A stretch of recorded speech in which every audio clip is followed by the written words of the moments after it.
ഈ പള്ളി വിളിക്കലും പള്ളി ഉണ്ടാക്കലും പരിപാടികളൊക്കെ ലോകത്തെല്ലായിടത്തും ഉണ്ടായിരുന്ന കാര്യമാണ്. ഫുഡൊക്കെ കഴിച്ച് സിഗരറ്റ് ഒക്കെ വലിച്ച് ഇങ്ങനെ ഇരിക്കുകയാണ്. ബ്രോ, ഇത് നമ്മുടെ MIT അല്ലേ?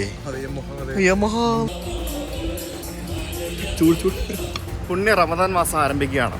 ഇനി എല്ലാവരും നോമ്പിൻ്റെ കാലഘട്ടത്തിലാണ് അല്ലേ? അപ്പോൾ ഞാനും ഇങ്ങനെ കുറേ നാളായിട്ട് ആലോചിച്ച് വരുന്നൊരു കാര്യമായിരുന്നു എന്തെങ്കിലുമൊക്കെ ചെയ്യണം എന്നുള്ളത്. നോമ്പെടുക്കാൻ എന്നെക്കൊണ്ട് പറ്റില്ല, പക്ഷേ ഞാൻ വേറൊരു സംഭവം ചെയ്യാൻ പോവാണ്. മിനിമം ഒരു മാസം സമയമെങ്കിലും ഞാൻ നോൺ വെജ് ഒഴിവാക്കാൻ പോവാണ്.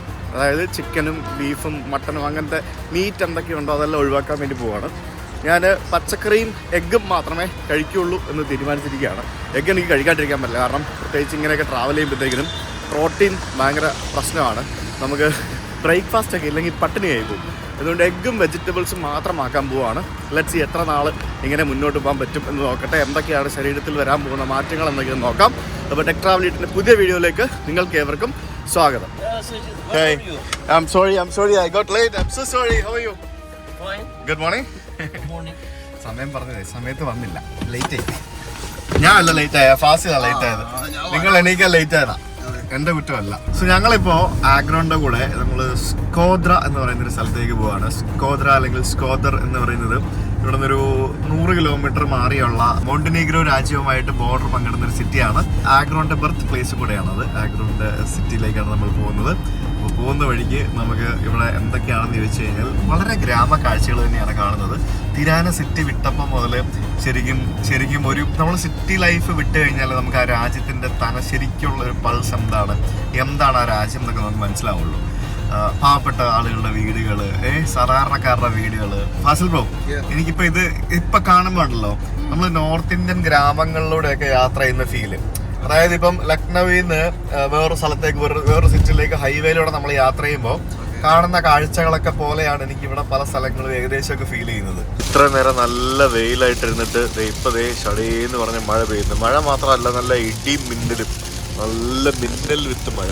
നമ്മളിപ്പോൾ സ്കോദ്ര എന്ന് പറയുന്ന ആ ഒരു നഗരത്തിലേക്ക് എത്തിക്കൊണ്ടിരിക്കുകയാണ്. ഈ കാണുന്നതാണ് സ്കോദ്ര കാസിൽ. അത് ഫോർട്ടാണ്. അതിൻ്റെ മേളിൽ അങ്ങോട്ടേക്കാണ് നമ്മൾ പോകുന്നതെന്ന് തോന്നുന്നു. അപ്പോൾ നമ്മൾ ഇപ്പോൾ ഉള്ളത് ശരിക്കും മോണ്ടിനീഗ്രോ എന്ന് പറഞ്ഞ രാജ്യത്തിൻ്റെ വളരെ അടുത്താണ്. നമ്മൾ ഏതോ ഒരു മലയുടെ മേളിലേക്ക് പോയിക്കൊണ്ടിരിക്കുകയാണ്. സ്കോദ്ര ഫോർട്ട് എന്ന് പറയുന്ന സ്ഥലം കാണാൻ വേണ്ടിയാണ് നമ്മളിപ്പോൾ ഫസ്റ്റ് പോകുന്നത്. ഇത് നഗരത്തിന്റെ മലയുടെ മേളിലാണ്. നമ്മളിപ്പോൾ സ്കോഡർ കാസിലാണ് എത്തിയിരിക്കുന്നത്. ഈ സ്കോഡർ കാസിലേക്ക് കയറി പോകുന്നതിന് മുമ്പായിട്ട് ഞാൻ മറ്റു കുറച്ച് കാര്യങ്ങൾ പറയാം. അതായത് അങ്ങ് ദൂരെ നമുക്ക് കാണുന്നതാണ് സ്കോദർ എന്ന് പറയുന്ന അല്ലെങ്കിൽ സ്കോദ്ര എന്ന് പറയുന്ന ആ ഒരു സിറ്റി. അങ്ങ് ദൂരെ നമുക്ക് കാണാം ആ സിറ്റി. പിന്നെ ഇവിടെ നമുക്ക് കാണുന്നത് സ്കോദ്ര ലേക്ക് ആണ്. അതായത് സ്കോദ്ര ലേക്ക് എന്ന് പറയുന്നത് നിങ്ങൾക്ക് മാപ്പ് എടുത്ത് നോക്കിയാൽ കാണാൻ സാധിക്കും. ഇറ്റ്സ് എ ബിഗ് ലേക്ക്. അത് ബാൽക്കൻ രാജ്യങ്ങളിലെ ഏറ്റവും വലിയ ലേക്കാണ്. ആ ലേക്കിന്റെ ഒരു അറ്റമാണ് ഈ കാണുന്നത്.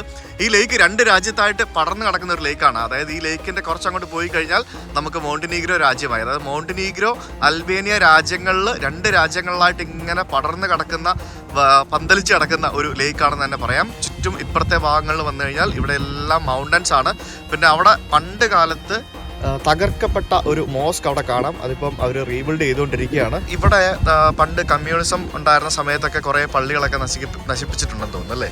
അങ്ങനെയുള്ള കുറെ അൻവർ ഹോജയുടെ കാലത്ത് പുള്ളി ഒരു ടെറർ മനുഷ്യനായിരുന്നു എന്നാണ് പറഞ്ഞു കേട്ടിട്ടുള്ളത്. പിന്നെ ആ ഒരു മനോഹരമായിട്ടുള്ള ആ ഒരു താഴ്വാരം ഇവിടെ ഉണ്ട്. മലകളുടെ നടുവിലുള്ള താഴ്വാരം. ആ താഴ്വാരത്താണ്, ആ ലേക്കിന് തീരത്തായിട്ടാണ് ആ ഒരു സ്കോദ്ര നഗരം സ്ഥിതി ചെയ്യുന്നത്. നമ്മളിപ്പോൾ കാണുന്ന ഈ ഒരു സ്കോദ്ര ഫോർട്ട് എന്ന് പറയുന്ന ഈ ഒരു ഫോർട്ട്, ഇതിന് എത്ര വർഷം പഴക്കമുണ്ടെന്ന് ഞാൻ പറഞ്ഞാൽ നിങ്ങൾ ഞെട്ടിപ്പോകും. 2300 വർഷം പഴക്കമുള്ള കോട്ടയാണ്. അതായത് BC 300 കാലഘട്ടങ്ങളിലാണ് ഈ കോട്ട നിർമ്മിച്ചത് എന്നാണ് കരുതപ്പെടുന്നത്. അതിൻ്റെ കറക്റ്റ് സംഭവങ്ങളൊന്നും കണ്ടുപിടിക്കാൻ പറ്റിയിട്ടില്ല. ഏറ്റവും പഴയ ഇവിടെ നിന്ന് കിട്ടിയിട്ടുള്ള കണക്കുകൾ വെച്ചിട്ടാണ് BC 300 എന്ന് പറയുന്നത്. ഇവിടെ ആരൊക്കെ ഭരിച്ചിട്ടുണ്ടെന്ന് ചോദിച്ചു കഴിഞ്ഞാൽ ഒന്നും പറയണ്ട. ഒട്ടോമാന്, ബൈസാൻഡൈന്, അങ്ങനെ പല ആളുകൾ ഇവിടെ ഭരിച്ചിട്ടുണ്ടെന്നാണ് പറയപ്പെടുന്നത്. അങ്ങനെ വലിയ ചരിത്രമുള്ള ഒരു അൽബേനിയയിലെ ഒരു സ്ഥലത്തേക്കാണ് നമ്മൾ എത്തിയിരിക്കുന്നത്. അപ്പോൾ നമ്മൾ ഇവിടെ നിന്ന് 400 ലേക്ക് കൊടുത്തിട്ട് ടിക്കറ്റ് എടുത്തിട്ട് നമുക്ക് ഉള്ളിലേക്ക് പ്രവേശിക്കാം. കരിങ്കല്ല് വെച്ചുണ്ടാക്കിയ കോട്ടയാണ്. കരിങ്കല്ല് പാകിയ ഈ കാണുന്ന വഴികളിലൂടെ നമുക്ക് നടന്ന് അങ്ങോട്ടേക്ക് പോകാം. ചെറിയ രീതിയിൽ സ്ലിപ്പറിയൊക്കെ ഉണ്ട്.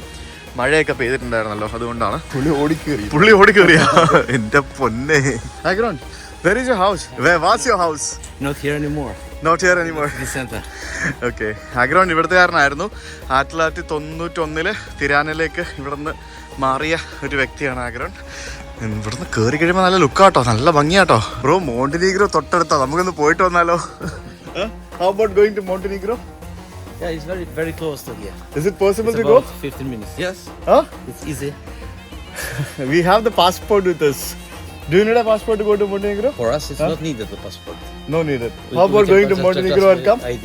Huh? After city, how about going to Montenegro and come? Yeah, we can go. അത് കൊള്ളാം, അത് പൊളിച്ച്. അങ്ങനെ നമുക്ക് ഒരു രാജ്യം കൂടെ കവർ ചെയ്യാം ബ്രോ. അത് പൊളിച്ച്.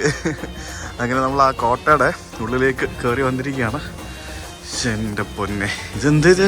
ഈ ഒരു കോട്ട ശരിക്കും പണ്ട് കാലത്ത്, അതായത് ഒട്ടോമൻ എംപയേഴ്സൊക്കെ എന്താ പറയുക, റീസെൻ്റ്ലി വന്ന ആൾക്കാരാണെന്ന് പറയാം. അവരൊക്കെ വരുന്നതിന് മുമ്പ് ഇല്ലീരിയൻ ട്രൈബ്സ് എന്ന് പറഞ്ഞ ഒരു കൂട്ടം ആളുകളാണ് ഈ കോട്ട കൺട്രോൾ ചെയ്തിരുന്നതെന്നാണ് പറയപ്പെടുന്നത്. അതിനുശേഷം റോമൻ എംപയർ ആണ് വന്നത്. പിന്നീട് ബൈസാൻഡൈൻ എംപയേഴ്സ് വന്നു. പിന്നെ കിങ്ഡം ഓഫ് സെർബിയ കുറച്ച് നാൾ ഭരിച്ചു. പിന്നെ സെർബിയൻ എംപയേഴ്സ് ഭരിച്ചു. അങ്ങനെ കുറേ ആൾക്കാർ വന്നതിന് ശേഷമാണ് ഒട്ടോമൻ എംപയറും അതേപോലെ തന്നെ മോണ്ടിനിഗ്രോയുടെ ആൾക്കാരും ഒക്കെ ഈ ഒരു കോട്ട ഭരിച്ചത്. പിന്നീടാണ് ഇപ്പോൾ അവസാനം അൽബേനിയ എന്ന ഒരു രാജ്യത്തിൻ്റെ കയ്യിൽ ഇരിക്കുന്നത്.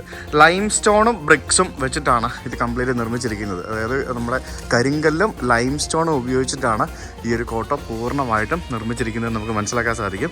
ഓൾറെഡി തണുപ്പാണ്, അതിൻ്റെ മേലെ ഇതിനകത്തേക്ക് വന്ന് കയറുമ്പോഴത്തേക്കിനും വീണ്ടും തണുപ്പാണ്. അതിൻ്റെ ലൈം സ്റ്റോണൊക്കെ ആയതുകൊണ്ടാണ് തോന്നുന്നത് അവിടെ നിന്ന് ഇവിടെ നിന്നൊക്കെ ഇങ്ങനെ വെള്ളം വീഴുന്നുണ്ട്. നോക്കി, യുഗോസ്ലേവ്യ എന്ന് പറഞ്ഞ ഒരു രാജ്യത്തെ പറ്റി നിങ്ങൾ കേട്ടിട്ടുണ്ടോ? യുഗോസ്ലേവ്യ 1991-92 കാലഘട്ടത്തിലാണ് യുഗോസ്ലാവിയ എന്ന് പറയുന്ന രാജ്യം ഇല്ലാതായത്. ആ രാജ്യം ഇല്ലാണ്ടായിട്ട് ആണ് നമ്മുടെ തൊട്ടടുത്തുള്ള അൽബേനിയ പണ്ട് രാജ്യമായിരുന്നു. ഈ യുഗോസ്ലേവിയയിൽ നിന്നും സ്പ്ലിറ്റായിട്ടാണ് സെർബിയ, കൊസോവ, പിന്നെ മോണ്ടിനീഗ്രോ, നോർത്ത് മാസിഡോണിയ, പിന്നെ ബോസ്നിയ തുടങ്ങിയ ഇവിടെ അടുത്തുള്ള ഇതിൻ്റെ അയൽപ്പക്കത്തുള്ള രാജ്യങ്ങളൊക്കെ ഉണ്ടായത്. ഇപ്പോഴും ഈ സെർബിയയും കൊസോവയും തമ്മിൽ ഒരു ബോർഡർ ഡിസ്പ്യൂട്ട് ഉണ്ട്. അതായത് കൊസോവേനെ സെർബിയ ഇപ്പോഴും ഒരു രാജ്യമായിട്ട് അംഗീകരിച്ചിട്ടില്ല. Same like Morocco and Western Sahara. അപ്പോൾ അങ്ങനെ കുറേ പ്രശ്നങ്ങൾ ഇവിടെ സമീപത്തായിട്ടുള്ള രാജ്യങ്ങളിലും ഉണ്ട്. 13th സെഞ്ച്വറിയിൽ ഇവിടെ എന്താ പറയുക, ഒരു വെനേഷ്യൻ കത്തോലിക് ചർച്ച് ഉണ്ടായിരുന്നതായിട്ട് കരുതപ്പെടുന്നുണ്ട്. അതിൻ്റെ കുറച്ച് അവശിഷ്ടങ്ങളൊക്കെ ഇവിടെ പല സ്ഥലത്തായിട്ട് നമുക്ക് കാണാൻ സാധിക്കും. അതിനുശേഷം 15th സെഞ്ച്വറിയിൽ ഒട്ടോമാൻ എംപയേഴ്സ് ഈ ഒരു സിറ്റി ക്യാപ്ചർ ചെയ്തതിന് ശേഷം ആ ഒരു പള്ളി അവർ ഫത്തേഹ് സുൽത്താൻ മെഹമ്മദ് മോസ്ക് എന്ന് പറഞ്ഞ് മോസ്കായിട്ട് കൺവേർട്ട് ചെയ്തതായിട്ടും ചരിത്രം പറയുന്നുണ്ട്. ലോകത്ത് എവിടെ പോയാലും കോട്ടകളൊക്കെ ഏകദേശം ഒരേപോലെയൊക്കെ തന്നെയായിരിക്കും അല്ലെ നിർമ്മിച്ചിരിക്കുന്നത്. ഇവിടെയും ഇതേപോലെ തന്നെ വലിയ ചുറ്റും മതിലോടുകൂടി ഈ ഒരു മലയുടെ മുകളിൽ ഒരു സ്ട്രാറ്റജിക് ആയിട്ടുള്ള ലൊക്കേഷനിൽ അതിഭീകരമായിട്ട് അതിബ്യൂട്ടിഫുൾ ആയിട്ട് ആണ് ഈ ഒരു കോട്ടയം നിർമ്മിച്ചിരിക്കുന്നത്. അവിടെയൊക്കെ നമുക്ക് ഇത്തരത്തിൽ പുറത്തേക്ക് നോക്കി നിൽക്കാനും അതേപോലെ തന്നെ പീരങ്കി അടക്കമുള്ള പല ആയുധങ്ങൾ ഉപയോഗിക്കുന്നതിനും വേണ്ടിയുള്ള സ്ഥലങ്ങളും വ്യൂ പോയിന്റുകളും ഒക്കെ ആയിട്ട് ഇതും ബ്യൂട്ടിഫുൾ ആയിട്ട് ചെയ്തിരിക്കുന്ന ഒരു കോട്ട തന്നെയാണ്. നമ്മുടെ ആ ഒരു സ്കോദ്ര ലേക്കിൽ നിന്നും ആരംഭിക്കുന്ന ഒരു നദിയാണ് നമുക്ക് ഇവിടെ കാണാൻ സാധിക്കുന്നത്. ബ്യൂണ റിവർ എന്നാണ് ഈ റിവറിന്റെ പേര്. ആ റിവറിന്റെ വെള്ളത്തിന്റെ കളറൊക്കെ നോക്കി നല്ല ഭംഗിയല്ലേ, ഒരു ഗ്രീനിഷ് കളറിലെ വെള്ളം. പിന്നെ ആ ഒരു മൗണ്ടൻ, ആ മൗണ്ടന്റെ മേളിലൊക്കെ ഇങ്ങനെ മേഘങ്ങൾ ഇങ്ങനെ താന്ന് നിൽക്കുന്നു. ആ ഒരു കോട്ട അത് നല്ല ഭംഗിയുണ്ട് കേട്ടോ, അടിപൊളി. ഇവിടെ പക്ക വെയിലും കൂടെ ഉണ്ടായിരുന്നെങ്കിൽ ഒടുക്കത്തെ ഭംഗിയായിരുന്നു, രക്ഷയില്ല. അതിൻ്റെ മേളിൽ കൂടെ ചെറിയ ചെറിയ പാലങ്ങളൊക്കെ ഉണ്ട്. അപ്പോൾ ആ ഒരു സിറ്റിയുടെ ഒരു കിടുക്കാച്ചി വ്യൂ നമുക്ക് ഇവിടെ നിന്ന് കാണാൻ സാധിക്കും. ആ ഒരു മൗണ്ടൻ, സിറ്റി, പിന്നെ ലേക്ക്, റിവർ, എന്തൊക്കെയാണ് കാണേണ്ട എല്ലാ സംഭവങ്ങളും നമുക്കിവിടെ കാണാൻ സാധിക്കും. സംഭവം എന്തായാലും പൊളിച്ചു. Beautiful place, beautiful place. Agron, beautiful. Yes, of course. Yes. That's why I suggested you to come here. Definitely. അത് മിസ് ചെയ്ത് തന്നെ വന്നില്ലായിരുന്നു. അതെ അതെ അതെ, ആ കേട്ടില്ല സ്ഥലമാണ്. Yes, I M A vlogger. Yes. ആ ഒരു കോട്ടയുടെ മുകൾ ഭാഗത്ത് എത്തി നമ്മൾ. ഇവിടെ ദിസ് എ മോസ്ക്. ഇതായിരുന്നു മോസ്ക്. ഒട്ടോമൻ എംപയേഴ്സിൻ്റെ കാലഘട്ടത്തിൽ ഉണ്ടാക്കിയ മോസ്ക് ആയിരുന്നു ഇത്. ഈ പള്ളി പൊളിക്കലും പള്ളി ഉണ്ടാക്കലും പരിപാടികളൊക്കെ ലോകത്തെല്ലായിടത്തും ഉണ്ടായിരുന്ന കാര്യമാണ് അല്ലേ പണ്ട് കാലത്ത്.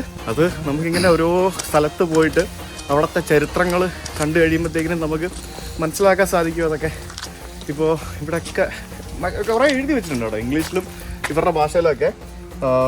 പല ചരിത്രങ്ങൾ എഴുതി വെച്ചിട്ടുണ്ട്. നമ്മളിങ്ങനെ first yard, second yard, third yard എന്നൊക്കെ പറഞ്ഞുകൊണ്ട് ഈ ഒരു കോട്ട 2-3 പോർഷനായിട്ട് തിരിച്ചിട്ടുണ്ട്.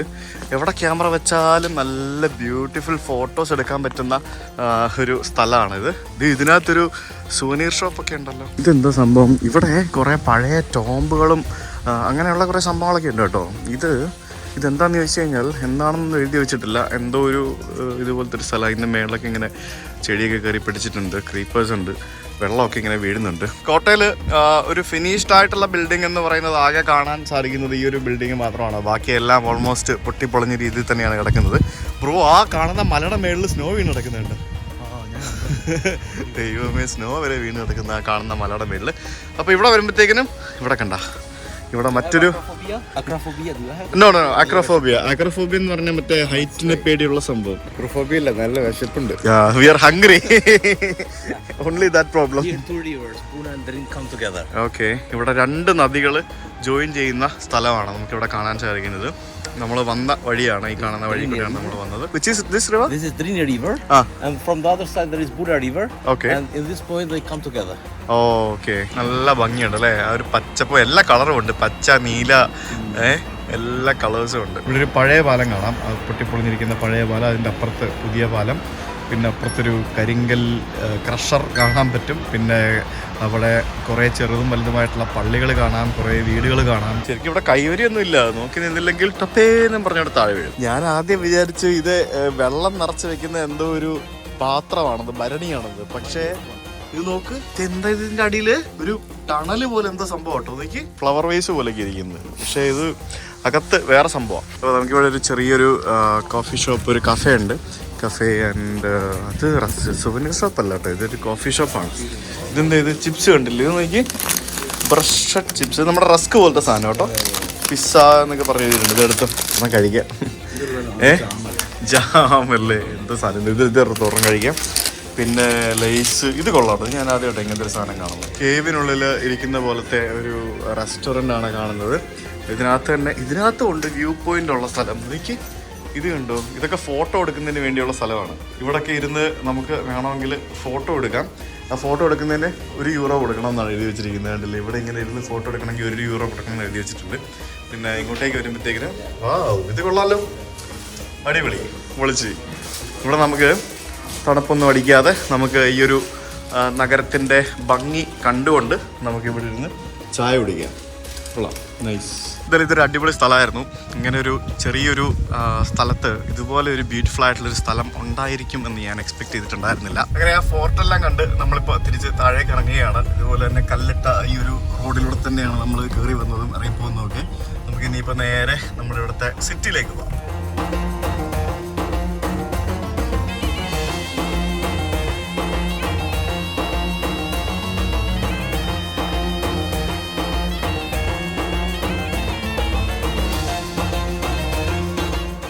ഒരു ബിൽഡിംഗ് നോക്കി, എന്തോ കളർ നോക്ക്, ഇഡിലും കളർ. ഇവിടെ ഈ പഴയ ബിൽഡിങ്ങുകളൊക്കെ എല്ലാം ഈ കമ്മ്യൂണിസ്റ്റ് കാലഘട്ടങ്ങളിലെ ബിൽഡിങ്ങുകളാണ്.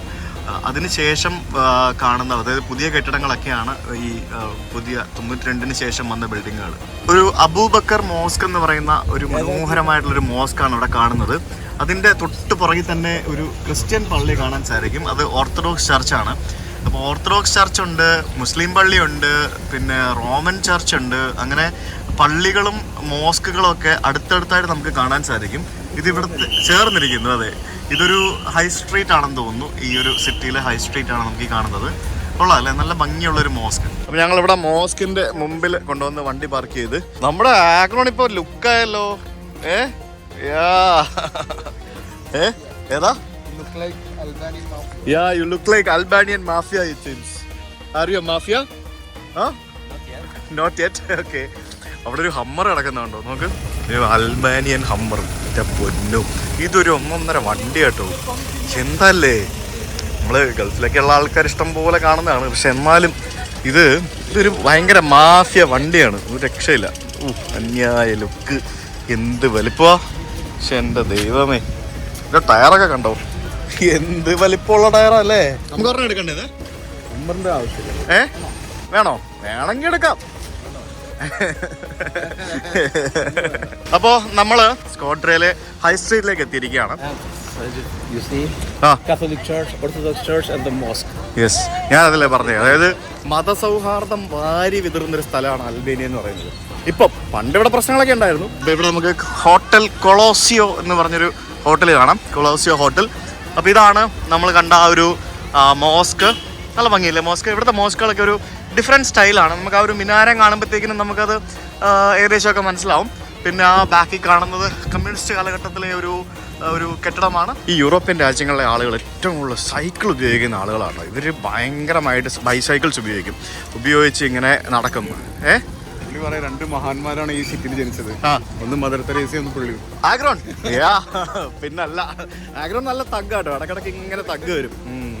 കുറച്ച് അൽബേനിയൻ സുന്ദരിമാർ വരുന്നുണ്ട് ഓപ്പോസിറ്റ് സൈഡിൽ. അപ്പോൾ നമ്മളിങ്ങനെ ആ ഒരു ഹൈ സ്ട്രീറ്റിലൂടെ നമുക്കിങ്ങനെ കുറച്ച് നേരം നടക്കാം. San Francisco restaurant. ഏതൊരു നഗരത്തിൽ പോയാലും അവിടുത്തെ ഹൈ സ്ട്രീറ്റിൽ പോയി കഴിഞ്ഞാലാണ് നമുക്ക് അവിടുത്തെ ഏറ്റവും മനോഹരമായിട്ടുള്ള കെട്ടിടങ്ങൾ കാണാൻ സാധിക്കുന്നത്. നല്ല കളർഫുൾ ആയിട്ടുള്ള ഭയങ്കര ബ്യൂട്ടിഫുൾ ആയിട്ടുള്ള കെട്ടിടങ്ങൾ നമുക്ക് ഇവിടെയൊക്കെ വന്നു കഴിഞ്ഞാൽ കാണാൻ സാധിക്കും. ബെർബർ, ഇതൊരു ബാർബർ ഷോപ്പാണ്. ഒരു ബെർബർ എന്ന് എഴുതിയിട്ടുണ്ട്. പിന്നെ എന്തൊക്കെയുണ്ടെന്ന് നമുക്കിങ്ങനെ നോക്കാം. ഇന്ന് മഴയൊക്കെ പെയ്തിരുന്നു രാവിലെ, പക്ഷേ ഇപ്പം നല്ല സ്കൈ ഒക്കെ നല്ല ക്ലീനായിട്ട് ക്ലിയർ ആയിട്ട് വന്നിട്ടുണ്ട്. അതുകൊണ്ട് നമുക്ക് നല്ല ബ്യൂട്ടിഫുൾ ആണ് ആ ഒരു വിഷ്വൽ എടുക്കുമ്പോഴത്തേക്കിനും കാണുന്നത്. ഇതെന്താ സംഭവം? ബ്രാ മാത്രം വിൽക്കുന്ന കടയാണ്. കണ്ടില്ലേ? അണ്ടർ ഗാർമെന്റ്സ് വിൽക്കുന്ന ലിംഗ്രി ഷോപ്പ്. ബർഗർ കിങ്ങിന്റെ കെട്ടിടം കണ്ടോ? നല്ല ഭംഗിയില്ലേ കാണാനായിട്ട്? നല്ല പുത്തനായിട്ട് നല്ല അടിപൊളിയായിട്ട് പെയിന്റ് അടിച്ചിരിക്കുന്ന ബർഗർ കിങ് കെട്ടിടം. ഇപ്പോൾ സമ്മർ ആകുമ്പോഴത്തേക്കിനും ഇനി ഇതുപോലെയുള്ള പുറത്തുള്ള, അതായത് റെസ്റ്റോറൻറ്റുകൾക്ക് പുറത്തിരുന്ന് ഭക്ഷണം കഴിക്കുന്ന രീതിയൊക്കെ കൂടി വരും. ഇപ്പോൾ പുറത്തൊക്കെ ആൾക്കാരിരുന്ന് തുടങ്ങി. ഇത് ഈ റെസ്റ്റോറൻറ്റൊക്കെ എന്ത് ഭംഗിയാണ് കാണാൻ. ശരിക്കും തിരാനയിൽ നമ്മൾ കണ്ട ആ ഒരു ഹൈ സ്ട്രീറ്റിനെ കാട്ടി ബ്യൂട്ടിഫുൾ ആണ് കേട്ടോ. നമ്മൾ ഇവിടെ വന്നപ്പോൾ കാണാൻ സാധിക്കുന്ന ഹൈ സ്ട്രീറ്റ്സ് കൊള്ളാമല്ലേ? ആൾക്കാരൊക്കെ ഇങ്ങനെ ഫുഡൊക്കെ കഴിച്ച് സിഗരറ്റൊക്കെ വലിച്ച് ഇങ്ങനെ ഇരിക്കുകയാണ്. കൺട്രി ക്ലബ് എന്നും പറഞ്ഞുകൊണ്ടുള്ള ഒരു ക്ലബ്ബാണിത്. നമ്മുടെ ആഗ്രോൺ പറയുന്നത്, പണ്ട് ചരിത്രം പറയുന്നത്, ഇവിടെ റൈറ്റ് സൈഡിൽ ക്രിസ്ത്യാനികളും ലെഫ്റ്റ് സൈഡിൽ മുസ്ലിങ്ങളുമായിരുന്നു താമസിച്ചിരുന്നതെന്നാണ് പറയപ്പെടുന്നത്. അതുകൊണ്ടായിരിക്കും നമ്മൾ പള്ളി ഇപ്പുറത്തും മോസ്ക് ഇപ്പുറത്തും ചർച്ച് ഇപ്പുറത്തും നമ്മൾ കണ്ടത്. മേ ബി അങ്ങനെ ആയിരിക്കാം. ആ കെട്ടിടങ്ങളുടെയൊക്കെ ഭംഗി നോക്ക്. ഇതെല്ലാം നല്ല ബ്യൂട്ടിഫുൾ. ഇതെല്ലാം നമുക്ക് ഇങ്ങനെ അതായത് ഒറ്റ കെട്ടിടമാണ്. അതായത് ഇങ്ങനെ പല ആൾക്കാരുടെ ആണെങ്കിൽ ഇങ്ങനെ ചേർന്ന് ഭിത്തിയൊക്കെ ഇങ്ങനെ ചേർന്നിരിക്കുന്ന കെട്ടിടങ്ങളാണല്ലോ. റോസ്മാൻ ആൻഡ് ലാല ഒപ്റ്റിക്ക ലുവാണി. വെള്ളമൊക്കെ താഴെ വീണ് നടക്കുന്നതുകൊണ്ട് അറിയാതെ പോയി ചവിട്ടിയിട്ട് എൻ്റെ ഷൂ ഒക്കെ നനഞ്ഞു. നല്ല തിരക്കാട്ടോ. ഉച്ച സമയത്താണ് നമ്മളിങ്ങനെ കറങ്ങുന്നത്. ഉച്ചയ്ക്ക് എന്ത് തിരക്കാന്ന് നോക്കി ഇവിടെ എല്ലാം. ഇപ്പോൾ വൈകിട്ടാകുമ്പോഴത്തേക്കിന് എന്തായിരിക്കും? റെസ്റ്റോറൻറ്റിനകത്തൊന്നും ആരുമില്ല, എല്ലാവരും പുറത്താണ് ഇരിക്കുന്നത്. നമ്മൾ അവിടെ നിന്ന് അങ്ങ് അറ്റത്തുനിന്നാണ് ഇവിടെ വരെ നമ്മൾ നടന്നു വന്നത്. ആ ഒരു സ്ട്രീറ്റിൻ്റെ ഹൈ സ്ട്രീറ്റിൻ്റെ ഇങ്ങനെ അറ്റം നമ്മളെത്തി. ഒക്കെ നല്ല വൈബുള്ള സ്ഥലങ്ങളാണ്. വേണ്ട, നമ്മളിപ്പോൾ വന്നിരിക്കുന്ന ഈ ഒരു സ്കോദർ എന്ന് പറയുന്ന ഈ സ്ഥലം, ഇത് നമ്മുടെ ക്യാപിറ്റൽ സിറ്റിയായ തിരാനയിൽ ജസ്റ്റ് ഒരു 1.5 മണിക്കൂർ ഡ്രൈവ്, 2 മണിക്കൂർ താഴെ ഡ്രൈവ് മാത്രമുള്ളൊരു സ്ഥലമാണ്. ഇവിടേക്ക് നമുക്ക് ബസ്സിൽ വരാൻ സാധിക്കും. ഇവിടെ ട്രെയിൻ അങ്ങനെ ഇല്ലാന്ന് തോന്നുന്നു അല്ലേ? ട്രെയിൻ കണക്ടിവിറ്റി ഈ രാജ്യത്ത് കുറവാണ്. നമ്മൾ മെട്രോയോ ട്രാമും പോലും, ട്രാം ഉണ്ടെന്ന് തോന്നുന്നു അവിടെ തിരാനയിൽ. മെട്രോ നമ്മൾ കണ്ടില്ല. അപ്പോൾ ബസ്സിന് വരാൻ സാധിക്കും, അല്ലെങ്കിൽ ടാക്സി എടുത്ത് വരാൻ സാധിക്കും, ഇല്ലെങ്കിൽ ഹിച്ച് ഹൈക്ക് ചെയ്ത് വരാം, അങ്ങനെ എന്തെങ്കിലുമൊക്കെ വരാം. ഇവിടെ വന്നു കഴിഞ്ഞാൽ ധാരാളം ഹോസ്റ്റൽസും ഒക്കെ കിട്ടും. If you want stay and explore you can do that. Albania നല്ലൊരു ടൂറിസ്റ്റ് സ്ഥലമാണ്. നമ്മുടെ ഇന്ത്യക്കാർ ഇന്ത്യയിൽ നിന്ന് വളരെ കുറവാണ് ഇവിടേക്ക് വരുന്നത്. നമുക്ക് എനിക്ക് തോന്നുന്നു ഫ്ലൈ ചെയ്യാനാണെങ്കിൽ ഇവിടേക്ക് ഏതൊക്കെ രീതിയിൽ ഫ്ലൈ ചെയ്യാൻ പറ്റും? അബുദാബി വന്നിട്ട് വിസയർ എടുക്കാം, ചീപ്പായിട്ട് വരാൻ പറ്റുന്നത്. പക്ഷേ നിങ്ങൾക്ക് അബുദാബിക്ക് ട്രാൻസിറ്റ് വിസ വേണ്ടി വരും. ഇല്ലാന്നുണ്ടെങ്കിൽ തിരാനയ്ക്ക് ടർക്കിഷ് എയർലൈൻസ് ഉണ്ട്. അപ്പോൾ നമുക്ക് ഇൻഡിഗോ എടുത്തിട്ട് ടർക്കിഷ് എയർലൈൻസ് കണക്ട് ചെയ്തിട്ട് ഇസ്താൻബുൾ വഴി നമുക്ക് ഇവിടേക്ക് വരാൻ സാധിക്കും. അത് നല്ലൊരു ഓപ്ഷനാണ്. ഇവിടെ കുറെ മറൂബി മ്യൂസിയം എന്ന് പറയുന്ന മ്യൂസിയമാണ്. അപ്പോൾ ഇ വിസ എടുക്കാൻ നമുക്ക് വളരെ ഈസി ആയിട്ട് ഇന്ത്യക്കാർക്ക് ഇ വിസ അവൈലബിൾ ആണ്. ഒരു യൂറോപ്യൻ രാജ്യത്ത് വളരെ അഫോർഡബിൾ ആണ്. വലിയ എക്സ്പെൻസീവ് ഒന്നും അല്ല, ഇവിടെ വലിയ കത്തിയൊന്നും അല്ല. ഇ വിസ ആണെങ്കിലും സ്റ്റുഡൻറ് വിസ ആണെങ്കിലും ഒരു 2 ആഴ്ച 2 വീക്സിനുള്ളിൽ കിട്ടുമല്ലേ? ഭയങ്കര സിമ്പിൾ പ്രൊസീജിയറാണ് ഇവിടേക്ക് വരുന്നത്. ഞാൻ നോക്കിയിട്ട് നമ്മൾ ഈ ജോർജിയയും ബാക്കിയുള്ള സ്ഥലങ്ങളൊക്കെ പോകുന്നതിനെക്കാട്ടി കുറച്ചും കൂടെ ബെറ്റർ ആണെന്ന് തോന്നിയ സ്ഥലം. കാരണം പുതിയൊരു രാജ്യമല്ലേ. ഈ GCC ആളുകൾക്ക് ഓൺ അറൈവൽ ആണല്ലോ ജോർജിയ. ഇവിടെ അങ്ങനെയില്ല. അതെ, ഇവിടെ GCC ഉള്ളവർക്കും വിസ സ്റ്റാമ്പ് ചെയ്യണം. മീൻസ് സ്റ്റാമ്പ് ചെയ്യല്ല, ഈ വിസ എടുക്കണം. പക്ഷെ നിങ്ങൾക്ക് UK വിസയോ US വിസയോ ഷെങ്കൻ വിസയോ ഒക്കെ മൾട്ടിപ്പിൾ എൻട്രി ഉണ്ടെന്നുണ്ടെങ്കിൽ അത് യൂസ് ചെയ്തിട്ടുണ്ടെങ്കിൽ നിങ്ങൾക്ക് ഇവിടെ വരാൻ വിസ എടുക്കണ്ട, ഈ വിസ എടുക്കണ്ട. ഞങ്ങൾ അങ്ങനെയാണ് വന്നത്. നമ്മൾ ഷെങ്കൻ വിസ വെച്ചിട്ടാണ് ഇവിടേക്ക് കയറിയത്. ഷെങ്കനോ UK ഏതെങ്കിലും ഉണ്ടെങ്കിൽ നിങ്ങൾക്ക് വരാൻ പറ്റും. അപ്പോൾ നല്ലൊരു ടൂറിസ്റ്റ് പ്ലേസ് ആണ് കേട്ടോ. ലൈക്ക് ഭയങ്കര ഫ്രണ്ട്ലി ആൾക്കാരാണ്. പറ്റീരും വെട്ടീരും ഇല്ല എന്നുള്ളതാണ് ഞാൻ ഇവിടെ കണ്ട ഏറ്റവും വലിയൊരു അഡ്വാൻറ്റേജ്. അതൊക്കെ വന്ന് തുടക്കത്തേ ഉള്ളൂ, പക്ഷെ ഇപ്പം നിലവിലാവുന്നില്ല. ഇല്ല, ഇന്നസെന്റ് ആൾക്കാരാണ്. അതെ, നമ്മൾ തുർക്കി പോയാലും ആളുണ്ട് പറ്റീരും, എവിടെയാണെങ്കിലും ഏത് ടൂറിസ്റ്റ് കേന്ദ്രങ്ങളിൽ പോയാലും വെട്ടിരും പറ്റീരും ഉണ്ട്. പക്ഷെ ഇവിടെ ഞാൻ ഇതുവരെ അത് കണ്ടില്ല. അതാണ് നമ്മുടെ ആ പള്ളി കണ്ടു. അപ്പോൾ ഇതിലൂടെ നടന്നു പോകാൻ നേരം സ്കോദ്രയുടെ ഒരു തടിയുടെ വുഡൻ സുവനീർ കണ്ടു. ബൈസൈക്കിൾ, ഞാൻ പറഞ്ഞില്ലേ സ്കോദ്ര എന്ന് പറയുന്നത് ബൈസൈക്കിൾസിൻ്റെ നാടാണ്. ഇവിടെ എല്ലാവരും ബൈസൈക്കിൾസ് യൂസ് ചെയ്യുന്ന ആൾക്കാരാണ്. അപ്പോൾ അതൊരെണ്ണം വാങ്ങിച്ചു. പിന്നെ നമ്മുടെ സെയിൻറ്റ് മദർ തെരേസയുടെ ഒരു വുഡൻ സുവനീർ ഇവിടെ വെച്ചിട്ടുണ്ട്, അതും വാങ്ങിച്ചു. അപ്പം നമുക്ക് മദർ തെരേസയുടെ നാട്ടിൽ വന്നിട്ട് മദർ തെരേസയുടെ സുവനീർ വാങ്ങിയെന്ന് പറയാമല്ലോ. ഞങ്ങൾ ആ ഒരു കടയിൽ നിന്ന് സുവനീർ വാങ്ങിച്ചില്ലേ. അപ്പം ഞാൻ ചില്ലറ കിട്ടാൻ വേണ്ടി 5000 ലക്ക് എടുത്ത് കൊടുത്തു. അപ്പോൾ എനിക്ക് ബാക്കി ചില്ലറ എല്ലാം കൂടെ കിട്ടി. അപ്പോൾ എനിക്ക് ഇവിടുത്തെ എല്ലാ കറൻസി ഡിനോമിനേഷനും കിട്ടി. അപ്പോൾ ഞങ്ങൾ പുറത്തിറങ്ങി ഫോട്ടോ എടുത്തുകൊണ്ടിരിക്കുകയായിരുന്നു അവിടെ. അന്നേരം ആ ചേട്ടൻ കുറച്ച് നേരം കഴിഞ്ഞു. അപ്പോൾ ആ ചേട്ടൻ പുറത്തിറങ്ങി വന്നിട്ട് ഒരു 100 ലക്കിൻ്റെ ഒരു കോയിൻ അവിടെ ഉണ്ടായിരുന്നു. 100 ലക്കെന്ന് പറഞ്ഞാൽ ഏകദേശം 100 രൂപയായി. 100 ലക്കിൻ്റെ കോയിൻ ഞാൻ എടുക്കാൻ മറന്നുപോയതാണ്. അതെനിക്ക് കൊണ്ടു തന്നു. പുള്ളിക്ക് അതിൻ്റെ ആവശ്യമൊന്നുമില്ല, പുള്ളിക്ക് എടുത്ത് വെച്ചാൽ മതി തിരിച്ച്. എനിക്ക് കൊണ്ട് തന്നു. ഞാൻ പറഞ്ഞില്ലേ നല്ല ആൾക്കാരുടെ. ഓപ്പർച്യൂണിറ്റി എന്ന് പറഞ്ഞൊരു ബിൽഡിംഗ് ഉണ്ടോ, ആ ബിൽഡിങ്ങിന് മുമ്പിൽ നമുക്ക് നമ്മുടെ മദർ തെരേസയുടെ ഒരു സ്റ്റാച്ചു കാണാൻ സാധിക്കും. അതിൻ്റെ അപ്പുറത്ത് സോളാർ പാനൽ വെച്ചേക്കുന്നുണ്ടോ. സ്ട്രീറ്റിൽ പലതരത്തിലുള്ള പൂക്കൾ വിൽക്കുന്ന ഒരു ചങ്ങായി. റോഡിന്റെ നടുക്ക് നോക്കിയേ കുട്ടികൾക്ക് കളിക്കാനുള്ളൊരു സ്ഥലം. സുവനീർ ഷോപ്പുകളും ബുക്ക് സ്റ്റോറുകളൊക്കെ ഇഷ്ടംപോലെ ഉണ്ട്. ഇഷ്ടംപോലെ നല്ല കളർഫുൾ സുവനീറുകൾ വാങ്ങിക്കാം. വളരെ ബ്യൂട്ടിഫുൾ ആയിട്ടുള്ള ഒരു റെസ്റ്റോറൻറ്റ്. ആ റെസ്റ്റോറൻറ്റിന്റെ മുമ്പിൽ 2-3 അപ്പൂപ്പന്മാർ നിൽക്കുന്നുണ്ടോ. എന്നാ ലുക്കാന്ന് നോക്കിയ അപ്പൂപ്പനെ കാണാനായിട്ട്. നമ്മൾ ക്യൂബയിൽ പോയ സമയത്ത് നമുക്ക് സിഗാർ ചുരുട്ടി തന്ന അപ്പൂപ്പനെ പോലില്ലേ, ആ തൊപ്പി വെച്ച അപ്പൂപ്പനെ കണ്ടാൽ അല്ലേ. സ്ട്രീറ്റ്സ് ഒക്കെ നോക്കിയേ ഇതുപോലെ കരിങ്കല്ല് പാകിയ സ്ട്രീറ്റ്. അതിൻ്റെ അപ്പുറത്തൊക്കെ റെസ്റ്റോറൻറ്റുകൾ കാണാം. റെസ്റ്റോറൻറ്റുകളിലൊക്കെ ആളുകളിരുന്ന് ഭക്ഷണം കഴിച്ചുകൊണ്ടിരിക്കുന്നത് നമുക്ക് കാണാം.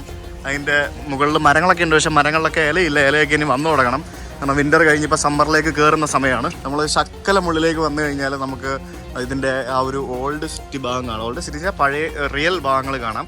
ഇവിടുത്തെ ഉള്ള വീടുകൾക്ക് മുമ്പിൽ ഇതുപോലെയുള്ള വലിയ ട്രഡീഷണൽ ഗേറ്റുകൾ, നമ്മുടെയൊക്കെ അമ്പലത്തിലൊക്കെ കയറുന്ന പോലെ തന്നെ വലിയ ഗേറ്റുകളൊക്കെ കാണാം.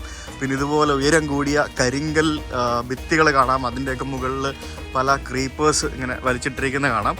ഉണ്ടല്ലേ, ഒരു ട്രഡീഷണൽ ഒരു ഗല്ലി. അതാണ് ഒരു ഓൾഡ് സ്ട്രീറ്റ്. മൊത്തം റെസിഡൻഷ്യൽ ഏരിയാസ് ആണ്. ഇവിടുത്തെ ഒരു ട്രഡീഷണൽ വീടാണ് ഈ കാണുന്നത്. നോക്കിക്കഴിഞ്ഞാൽ നമുക്ക് നമ്മുടെ ലഡാക്കിലൊക്കെയുള്ള പല വീടുകളായിട്ട് സിമിലാരിറ്റി ഫീൽ ചെയ്യും. നല്ല വലിയ വാതായനങ്ങൾ, ഇതൊക്കെ നമുക്ക് ലഡാക്കിൽ പോയാലും നമുക്ക് കാണുന്ന സംഭവങ്ങളാണ്. കരിങ്കല്ല് വെച്ച മതിലുകൾ. പിന്നെ അതിൻ്റെ മുകളിൽ നോക്കിയാൽ നമുക്ക് മനസ്സിലാക്കാം കല്ല് കൊണ്ടാണ് അതിൻ്റെ ആ ഒരു സീലിംഗ് ചെയ്തിരിക്കുന്നത്. അതിൻ്റെ ഒരു ടോപ്പ് റൂഫ് ചെയ്തിരിക്കുന്നത് കല്ലും കൊണ്ടാണ്. ഓടിട്ടിട്ടുണ്ട്, പിന്നെ അതിൻ്റെ മേളിൽ കല്ല് പതിച്ചിട്ടുണ്ട്. അങ്ങനെയുള്ള പല സംഭവങ്ങൾ നമുക്ക് കാണാൻ സാധിക്കും. നല്ല വൈബുള്ള സ്ട്രീറ്റ്. എനിക്ക് ഒത്തിരി ഇഷ്ടപ്പെട്ടു ഈ സ്ഥലം. ഇവിടുത്തെ കെട്ടിടങ്ങളാണെങ്കിലും നല്ല ഭംഗിയുണ്ട്, ആൾക്കാരാണെങ്കിലും നല്ല രസമുണ്ട്. തിരാനെക്കാട്ടി കൊള്ളാം കേട്ടോ. കുറച്ചും കൂടെ ടൂറിസ്റ്റ് ഏരിയ ആണ്, പക്ഷെ എന്നാലും പറഞ്ഞല്ലേ വലിയ എക്സ്പെൻസീവ് ഒന്നുമല്ല. റീസണബിൾ കോസ്റ്റാണ് compared to other European countries. യൂറോപ്പിലുള്ള മറ്റ് രാജ്യങ്ങളെ വെച്ച് നോക്കുമ്പോഴത്തേക്കിനും ഞാൻ പറയുന്നത് യൂറോപ്പ് ഭൂഖണ്ഡത്തിലുള്ള മറ്റ് രാജ്യങ്ങളെ വെച്ച് നോക്കുമ്പോഴത്തേക്കിനും എനിക്ക് തോന്നുന്നു ഭയങ്കര അഫോർഡബിൾ ആണ് അൽബാനിയ. ഈ ഒരു സ്ട്രീറ്റ്സ് നോക്ക്, എന്ത് ഭംഗിയല്ലേ ഈ സ്ട്രീറ്റ്സ്. അടിപൊളിയാണോ, എനിക്ക് ഇഷ്ടപ്പെട്ടു. ഇത് ഇവിടുത്തെ ഒരു ഗവൺമെൻറ് ഓഫീസാണ്, ഗവർണറിൻ്റെ ഓഫീസ്, അങ്ങനെ എന്തൊക്കെയോ പറഞ്ഞൊരു ഗവൺമെൻറ് ഓഫീസാണ്. അതിൻ്റെ മുമ്പിലായിട്ട് നമുക്ക് ഇവിടെ ഒരു പാർക്ക് കാണാം. ഈ പാർക്കിൻ്റെ മുമ്പിൽ നമുക്ക് ഇതുപോലെയുള്ള കുറേ ചെറിയ ചെറിയ സ്തൂപങ്ങൾ കാണാൻ സാധിക്കും. ഇത് കണ്ടല്ലേ, നമുക്ക് നോക്കുമ്പോഴത്തേക്കും ഒരു ഈജിപ്ഷ്യൻ മമ്മി പോലെയൊക്കെ ഉണ്ട്. അതിൻ്റെ ബാക്കിൽ ഒരു സ്തൂപം കാണാം. പിന്നെ അതിൻ്റെ ബാക്കിൽ അവിടെ ആയിട്ട് നമുക്കൊരു മോസ്ക് കാണാം. ധാരാളം ഭംഗിയുള്ള മോസ്കുകളുണ്ട്, ഭംഗിയുള്ള ചർച്ചുകളുണ്ട്. നല്ല ഒരു കിടിലം വൈബുള്ള സ്ഥലം. എൻ്റെ ഫോൺ താഴെ വീണ് സ്ക്രീൻ ഗാർഡ് പൊട്ടിയായിരുന്നേ. ഞാൻ വരുന്ന വഴിക്ക് ഒരു മൊബൈൽ ഷോപ്പ് ഉണ്ട്. ഞാൻ അവിടെ കയറിയിട്ട് ഒരു സ്ക്രീൻ ഗാർഡ് 14 പ്രോൻ്റെ സ്ക്രീൻ ഗാർഡ് തരാൻ പറഞ്ഞു. അപ്പോൾ എത്രയാണെന്ന് ചോദിച്ചു. പുള്ളി 500 ലക്ക് എന്ന് പറഞ്ഞു. ഞാൻ സ്ക്രീൻ ഗാർഡ് ഇട്ടു.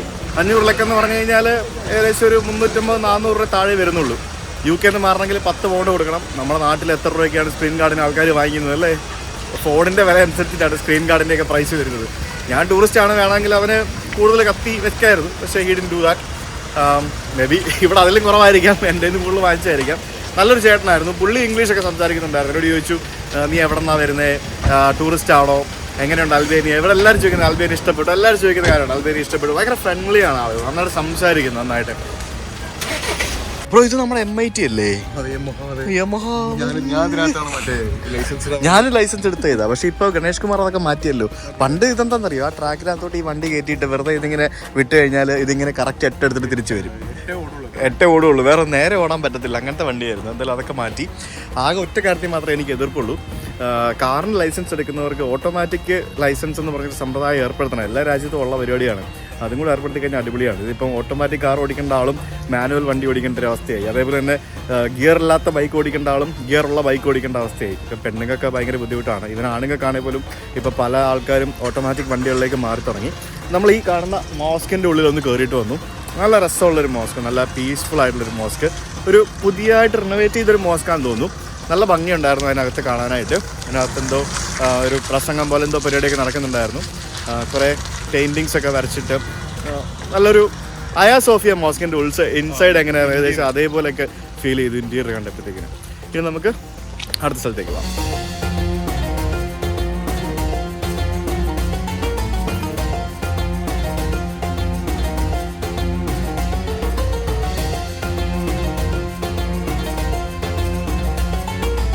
നമ്മളാ കണ്ടില്ലേ ലേക്ക്, ഷോദർ ലേക്ക്. ആ ലേക്കിൻ്റെ സൈഡിൽ കൂടെയുള്ള വഴി കൂടെ നമ്മുടെ ബാക്ക്ഗ്രൗണ്ട് ഇങ്ങനെ വണ്ടി പറപ്പിച്ചുകൊണ്ടിരിക്കുകയാണ്. ഡ്രിഫ്റ്റിംഗ് അമ്മാതിരി സ്പീഡിലാണ് ഓടിച്ചുകൊണ്ടിരുന്നത് ഇത്ര നേരം. മഴക്കാർ വന്നു വീണ്ടും. നമ്മൾ ഭയങ്കര ബ്യൂട്ടിഫുൾ ആട്ടോ ആ ലേക്ക് കാണാനായിട്ട്. നല്ല ഇങ്ങനെ നീണ്ടു നടക്കുന്ന നമ്മുടെ ലേക്ക് ബൈക്കിലൊക്കെ പോലെ അല്ലേ, ലേക്ക് ബൈക്കിലൊക്കെ കണ്ട പോലെ.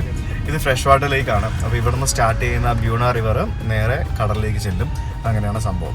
തണുപ്പായിന്ന് മാത്രമല്ല വെതർ ബാഡായിപ്പോയി. നമ്മൾ കറക്റ്റ് നല്ലൊരു ലൊക്കേഷനിലാണ് നമ്മൾ വന്നത്. നല്ല ബ്യൂട്ടിഫുൾ ആയിട്ടുള്ളൊരു സ്ഥലം, ധാരാളം ടൂറിസ്റ്റുകൾ വരുന്നൊരു സ്ഥലം. ആ ഒരു ലേക്കിൻ്റെ മനോഹരമായിട്ടുള്ള ആ ഒരു കാഴ്ചകളും പിന്നെ അങ്ങനെ കുറേ. ഇത് കടല് പോലെ നോക്കിക്കേ, ശരിക്കും അപ്പുറത്തെ കര കാണാനേ ഇല്ല. ഇത് കണ്ടില്ലേ, ഇത് ലിറ്ററലി നമ്മളൊരു കടല് പോലെ നമുക്ക് ഫീൽ ചെയ്യുന്നു. കൊണ്ട് കാറ്റാ, ഭയങ്കര കാറ്റാ. മോശമായിപ്പോയി. നമ്മൾ കറക്റ്റ് സ്ഥലത്താണ് വന്നത്. പക്ഷേ ദ വെതർ ഈസ് ബാഡ്. കടല് പോലെ കിടക്കുന്ന ലേക്ക്, ഇങ്ങനത്തെ ലേക്കാ. ഇത് കണ്ടില്ലേ, വണ്ടി കയറ്റാതിരിക്കാൻ വേണ്ടി ചെയ്തിരിക്കുന്ന കണ്ടോ അപ്പുറത്ത്. അവിടെ ആരും വണ്ടി കൊണ്ട് പാർക്ക് ചെയ്യാൻ പാടില്ല. It's very cold and it's going to rain. എന്തൊക്കെ സ്ഥലങ്ങളാന്ന് നോക്കിയേ. ഏതോ ഒരു കോട്ടയാണെന്ന് നോക്കിയേ. ആ കോട്ടയുടെ മേളിലോട്ട് ഇങ്ങനെ വണ്ടി ഓടിച്ച് പോയിക്കൊണ്ടിരിക്കുക നമ്മൾ. ദൂരെ മലമുകളിൽ കാണുന്ന ഒരു കെട്ടിടം കണ്ടോ, അവിടേക്കാണ് നമ്മളിപ്പോൾ പോകുന്നത് ഫുഡ് കഴിക്കാൻ വേണ്ടി. Bar and restaurant. നമ്മൾ ഹിമാചൽ പ്രദേശിലൊക്കെ നമ്മൾ പോകുമ്പോഴത്തേക്കിനും നമ്മൾ കാണുന്ന കെട്ടിടങ്ങൾ പോലെയാണ് എനിക്ക് ഇവിടുത്തെ കുറേ കെട്ടിടങ്ങൾ കണ്ടപ്പോഴത്തേക്കിനും ഫീൽ ചെയ്തത്. ഇതുപോലെയുള്ള കുറേ കെട്ടിടങ്ങൾ നമ്മൾ ഹിമാചലിലും ലഡാക്കിലും ഒക്കെ ഉണ്ട്. കൊള്ളാമല്ലേ, നല്ല ഒരു വുഡൻ എന്താ പറയുക ബിൽഡിങ്. ഓ ഇത് കിടിലൻ സ്ഥലമാട്ടോ. ഇതിനകത്ത് കയറി കഴിഞ്ഞാൽ ഇത് പേരിൽ താഴെയൊക്കെ ഉണ്ട്. നല്ല വ്യൂ ഒക്കെ കണ്ടിങ്ങനെ ഇരിക്കാം. അടിപൊളി റെസ്റ്റോറൻറ്റ്. കയറി വന്നപ്പോൾ തന്നെ നല്ല മണം, പാട്ടൊക്കെ വെച്ചിട്ടുണ്ട്. നല്ല അൽബേനിയൻ സംഗീതം. ഈ വുഡിൻ്റെ സ്മെല്ല, പൈൻ വുഡിൻ്റെ സ്മെല്ല. ഞങ്ങൾ പുറത്തിറങ്ങിയപ്പോഴത്തേക്കിനും ഞങ്ങൾ അകത്ത് കയറിയിരുന്ന് ഫുഡൊക്കെ ഓർഡർ ചെയ്തു. നല്ല വ്യൂ അല്ലേ ഇവിടെ നിന്ന്. നമ്മൾ ആ ഒരു മലയുടെ മുകളിൽ പോയപ്പോഴത്തേക്കിനും, ആ ഫോർട്ടിൻ്റെ മുകളിൽ പോയപ്പോഴത്തേക്കിനും നമ്മൾ കണ്ട വ്യൂവിൻ്റെ ഒരു ഓപ്പോസിറ്റ് സൈഡ് വ്യൂ ആണ് നമ്മൾ കാണുന്നത്. നമ്മൾ നേരത്തെ പോയ ഫോർട്ട് ആ കാണുന്നതാണ് കേട്ടോ, അതിൻ്റെ മേളിലാണ് നമ്മൾ പോയത്. അപ്പോൾ ആ ഫോർട്ടിൻ്റെ മേളിൽ നമ്മൾ ഈ സ്ഥലങ്ങളൊക്കെ കണ്ടായിരുന്നു. സോ നമ്മളിപ്പോൾ അവിടെയാണ് വന്നിരിക്കുന്നത്. Beautiful place of Albania. നമ്മുടെ നോമ്പില്ലേ, റമദാൻ മാസം, അത് ഇന്ന് തുടങ്ങുമോ നാളെ തുടങ്ങുമോ എന്നുള്ള ഒരു കൺഫ്യൂഷനിലിരിക്കുകയാണ്. കൺഫ്യൂഷൻ അല്ല, അത് എന്നും ഉണ്ടാവുമല്ലോ. അത് എന്നാണ് കറക്റ്റ് തുടങ്ങുന്നതെന്ന് ആ ഒരു ഇത് വെച്ചിട്ടല്ലേ തീരുമാനിക്കുന്നത്. അതുകൊണ്ടാണ് കേട്ടോ നമ്മളിപ്പോൾ ഫുഡ് കഴിക്കാൻ വന്നത്. അല്ലെങ്കിൽ ഫാസിലൊക്കെ നോമ്പ് തുടങ്ങും. ഫാസിൽ ഇവരെല്ലാവരും നോമ്പ് തുടങ്ങുന്ന ആൾക്കാരാണ്. അങ്ങനെ നമ്മുടെ സലാഡ്സ് വന്നിരിക്കുകയാണ്. അപ്പോൾ ഇതെന്താണെന്ന് ചോദിച്ചു കഴിഞ്ഞാൽ ഇത് വഴുതനങ്ങയാണ്. വഴുതനങ്ങ with this is cheese, right? ചീസാണ്. ഇത് 3 തരത്തിലുള്ള ക്യാബേജാണ് ഈ വെച്ചിരിക്കുന്നത്. പിന്നെ ഇത് നമ്മൾ ഇന്നലെ കഴിച്ചൊരു സാധനമാണ്. ഇത് ഒരു സ്റ്റഫ്ഡ് യോഗേർട്ടാണ് സംഭവം. പിന്നെ ഇത് എന്താണെന്ന് ചോദിച്ചു കഴിഞ്ഞാൽ നമ്മുടെ മയണീസ് പോലെ എന്തോ സാധനങ്ങളൊക്കെയാണ്. ഇത് കുറേ ഉണ്ടല്ലോ എൻ്റെ പൊന്ന്. ഇത് എന്തൊക്കെയാണ് ഇത് വരുന്നത്? This is too much I guess for us. Is this too much for us? No, we can eat it, right? Salads അല്ലേ, പച്ചക്കറി അല്ലേ? പച്ചക്കറി. It's just the beginning. Oh wow. Okay, bread ഉണ്ട്, പിന്നെ പച്ചക്കറി. ഇതും ഒരു സാധനമാണ്, ഇങ്ങനെ തൈരിൽ ഇങ്ങനെ മുക്കിയിട്ടിരിക്കുന്ന ഒരു സാധനം. Corn bread, yeah. We ate that yesterday. Yeah. അടിപൊളി. തുടങ്ങാം. നല്ല അടിപൊളി വെജിറ്റബിൾ സൂപ്പ് എത്തിയിരിക്കുകയാണ്. ഇത് നമ്മുടെ നാട്ടിൽ ഇങ്ങനെയുള്ള ഒരു റെസ്റ്റോറൻറ്റ് വന്നു കഴിഞ്ഞാൽ ഒടുക്കത്തെ കത്തി ആയിരിക്കില്ല റേറ്റ്. പക്ഷെ ഇവിടെ കത്തിയല്ല. ഇവർക്ക് 200 ലക്കേ ഉള്ളൂ ഇതിനൊക്കെ, ഈ സാധനമൊക്കെ. ഇത് ഒരു ലോഡ് സാധനം വന്ന്. ഫാസിൽ ബ്രോന് ഫിഷ് സൂപ്പാണിത്. എൻ്റെ പൊന്നു, ഇതെന്തോരുണ്ട് നോക്കിയേ. പച്ചക്കറി ആണേലും എന്തൊക്കെ പച്ചക്കറിയാണ് നമുക്ക് കിട്ടുന്നത് നോക്കിയേ. വലിയ പാടൊന്നുമില്ല കേട്ടോ പച്ചക്കറി ആവാൻ. ആർഗൻ ഇവിടെ നമുക്ക് വേണ്ടി കുറേ ഫുഡ് ഇങ്ങനെ ഓർഡർ ചെയ്തുകൊണ്ടിരിക്കാണല്ലോ. എൻ്റെ പൊന്നു, ഇത് കണ്ടില്ലേ, ഇത് പുഴുങ്ങിയ പൊട്ടറ്റോ ആണ്. അതിങ്ങനെ കൊണ്ടുവച്ചിരിക്കുന്നതാണ് ഓരോ സാധനങ്ങൾ. അതെന്താ സാധനം പറഞ്ഞേ? Oven cheese. Oven cheese. Oven cheese ചീസാണ് കേട്ടോ. ഇവരുടെ ഫുഡിൻ്റെ മെയിൻ സംഭവങ്ങളെന്ന് പറയുന്നത് മൊത്തം ചീസാണ്. ഈ സൂപ്പ് അടിപൊളിയായിട്ടുണ്ട്. അതിനകത്ത് നാരങ്ങയും കൂടെ പിഴിഞ്ഞ് കഴിഞ്ഞപ്പോഴത്തേക്കിനും പൊളിയായിട്ടുണ്ട്. അപ്പോൾ നമ്മുടെ മെയിൻ കോഴ്സ് ഇവിടെ എത്തിയിരിക്കുകയാണ്. ഇത് റിസോട്ടോ ആണ്. റിസോട്ടോ എന്നാണ് ഇതിൻ്റെ പേര്. ഇത് ഇവിടുത്തെ സ്റ്റൈലൊരു റൈസാണ്. അലോങ് വിത്ത് ഇതിനകത്ത് നിറച്ച് വെജിറ്റബിൾസ് ആണ് ട്രൈ ചെയ്യുന്നത്. ക്യാരറ്റ്, തക്കാളി, ക്യാപ്സിക്കം, പിന്നെ മഷ്റൂം ഉണ്ട്, കുക്കുംബർ ഉണ്ട്, അങ്ങനെ കുറേ സാധനങ്ങളൊക്കെ ഉണ്ട്. അപ്പോൾ ഇത് പൊള്ളി ചൂടെടുത്ത് വായിലിട്ട് ഇത് സെയിം റിസോർട്ടോ വിത്ത് സീ ഫുഡാണ്. അതിനകത്തും കുറച്ച് പച്ചക്കറികളും സീ ഫുഡും ഒക്കെ ഉണ്ട്. പിന്നെ ആഗ്രോൺ ഓർഡർ ചെയ്തിരിക്കുന്നത് ഗോട്ട് മീറ്റ് ആണ് അലോങ് വിത്ത് ബോയിൽഡ് പൊട്ടറ്റോസ്. അടിപൊളി. ഈ ബോയിൽഡ് പൊട്ടറ്റോ ഒക്കെ എന്നാ ടേസ്റ്റ് എന്ന് പറയുക, ചുമ്മാ കഴിക്കാൻ തന്നെ അസാധ്യ ടേസ്റ്റ്. ഒക്ടോബസ് ഒക്കെ ഉണ്ട്, പ്രോൺസ്, ഒക്ടോപ്പസ്, എല്ലാ സംഭവങ്ങളും ഉണ്ട്. ഒക്ടോബസ് ഉണ്ട്, പ്രോൺസ് ഉണ്ട്. ചട്ടിച്ചോറ്. ചട്ടിച്ചോറ്. അതാണ് സാധനം, ചട്ടിച്ചോറ് പോലെ സാധനം. അപ്പോൾ ഇതെങ്ങനെ ഉണ്ടെന്ന് കഴിച്ചു നോക്കട്ടെ. കണ്ടിട്ട് യമ്മിയാണെന്ന് തോന്നുന്നു. നല്ല മണമുണ്ട് കേട്ടോ. അതിനകത്ത് ഇങ്ങനെ സീ ഫുഡിൻ്റെ മണം ഇങ്ങനെ അരച്ച് വരുന്നുണ്ട് എനിക്ക്. ചൂടില്ല. അവിടെ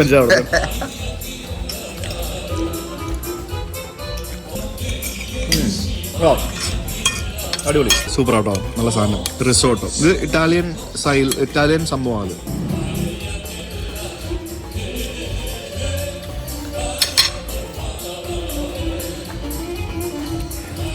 ചൂട്. How is the meat, Agron? Perfect. Enjoy. നല്ല അടിപൊളിയായിട്ട് ലാവിഷായിട്ട് ഞങ്ങൾ ഫുഡ് കഴിച്ചു. സൂപ്പർ ഫുഡായിരുന്നു. ഫുഡെല്ലാം കൂടെ 5300 ലക്ക് എന്ന് പറയുമ്പോഴത്തേക്കിന് ഏകദേശം 4500 ഇന്ത്യൻ രൂപ. അത് ഭയങ്കര, അതെന്നെ ഇതുപോലൊരു സ്ഥലത്ത് അത് ഭയങ്കര അഫോർഡബിൾ ആണ്. 3 പേര് കഴിച്ചത്. അപ്പോൾ ഇനി എന്താ പരിപാടി ചോദിച്ചു കഴിഞ്ഞാൽ, എന്താ പരിപാടി? നമ്മുടെ അടുത്ത രാജ്യത്തിലേക്ക് പോവാം.